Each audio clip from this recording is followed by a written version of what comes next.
It's like in a relationship or a friendship. I'm talking about anything that is like where there's a real connection there, not some superficial acquaintance.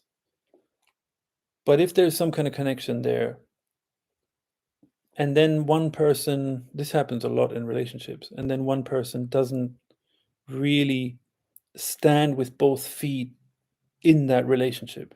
Yeah. Because maybe, I don't know, because the other person doesn't really suit they think, oh, what will my family think of them? My culture, my upbringing doesn't really fit.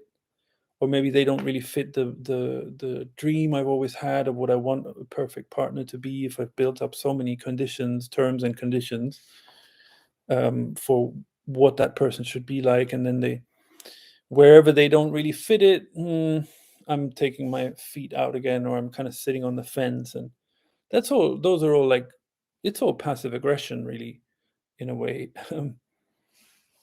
So yeah, this sort of lack of wholeheartedly embracing, in this case, a relationship.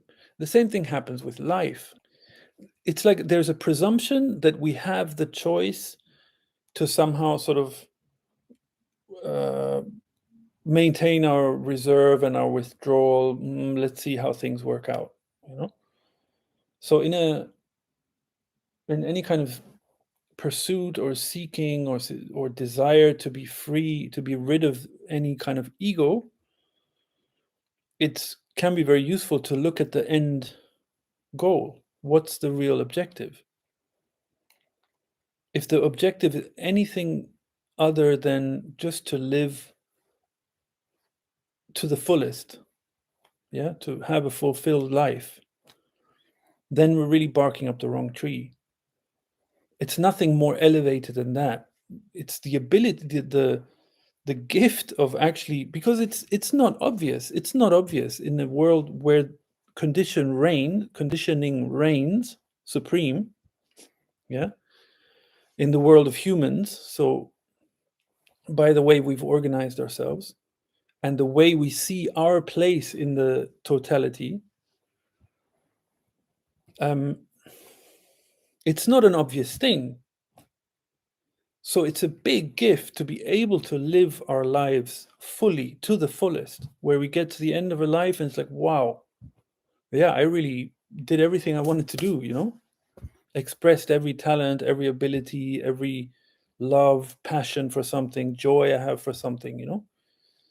Um, it's nothing more than that, because by default, if this human-centered perspective weren't so dominant, there would be no question, there would be no talking about this. It wouldn't even be named being free or anything like that.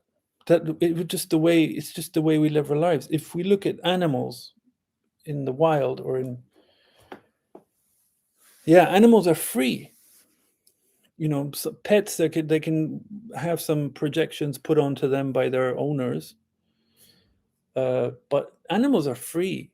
So if we look at them and then there's something there. It's not quite what I had in mind. It's not like it doesn't have some kind of halo around it, specialness around it. Again, then we're just barking up the wrong tree.